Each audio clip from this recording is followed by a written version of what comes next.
Distinguished delegates, I shall first give the floor to the distinguished rapporteur of the Committee on Information, Mr. Chibaula of Zambia, to introduce the report of the Committee on Information contained in document A/68/21.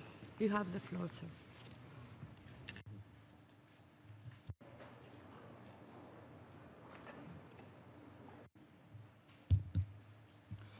Thank you, Madam Chairperson. The Under-Secretary General for Communications and Public Information, Excellencies, distinguished delegates, ladies and gentlemen.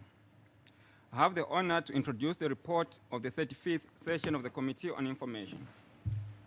At the outset, I would like to congratulate the Chairperson and other members of the Bureau on their election and to wish them a very successful session of the Special Political and Decolonization Committee.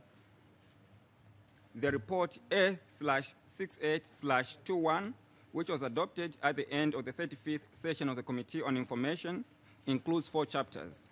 Chapters 1 and 2 deal with organizational issues, including the opening of the session, the adoption of the agenda, and the program of work. Chapter 3 provides a summary of the general debate, and Chapter 4 presents 2 draft resolutions adopted at the end of the 35th session. 3 reports of the Secretary General were submitted by the DPI for consideration by this committee. Under Secretary General for Communications and Public Information, His Excellency Mr. Peter Lansky-Tiefenthaler introduced these reports and provided additional information on the work of the department in his opening statement. He also led an interactive dialogue with member states and responded to their questions.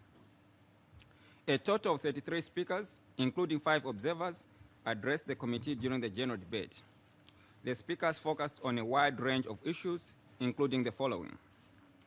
In taking up the substantive questions before the committee, speakers emphasized the central role of the United Nations in global affairs and of the Department of Public Information as its public voice. Many speakers welcomed the department's growing use of new information and communications technologies. One speaker representing a large group said that new information technologies had opened a range of possibilities to human communication.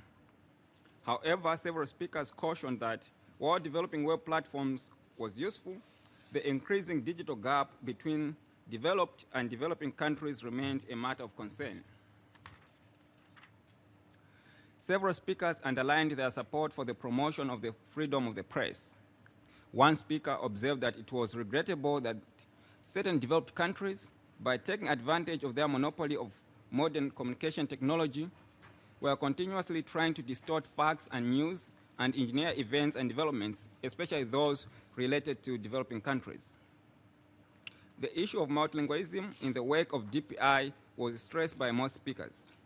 One speaker, representing a large group, welcomed the department's pilot initiative to translate press releases into Spanish for the Commission on Population and Development.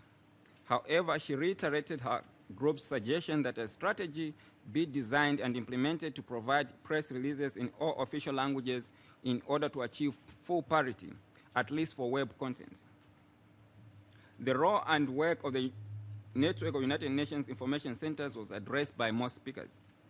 Speaking on behalf of her group, one speaker stressed that any decision pertaining to reorganizing the centers must be made in close consultation with the host countries and take into account the geographical, linguistic, and technological characters and needs of different regions.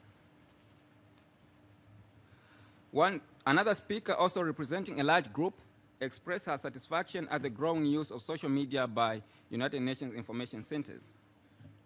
DPI's Special Information Program on the question of Palestine was discussed by several speakers. One speaker encouraged the department to continue efforts to inform the world about the harsh plight of Palestinians living under occupation and to reveal the violations against them. Several speakers lauded the department for its outreach activities, in particular its work with civil society and academia. In his closing remarks, the Under-Secretary General for Communications and Public Information assured member states of continued partnership with them through the committee and its bureau, seeking their guidance on the way forward. Madam Chairperson, before closing, I would like to express my gratitude to the Chairperson of the Committee on Information, Her Excellency Ambassador Luther O. Mugari, and the Bureau members. I further wish to express my appreciation and gratitude to the Undersecretary General, His Excellency Mr. Peter Lansky-Tiffenso, the Secretary of the Committee, Mr. Ramu Damodaran, and Secretariat staff that include Mr. Hassan Fedus, Mr. Vikas Sharma, and many others for their support and commitment. Last but not least, I remain grateful to the distinguished delegates for their inputs and continued support. Madam Chairperson, I thank you. I thank the rapporteur of the Committee on Information for his statement. Distinguished delegates,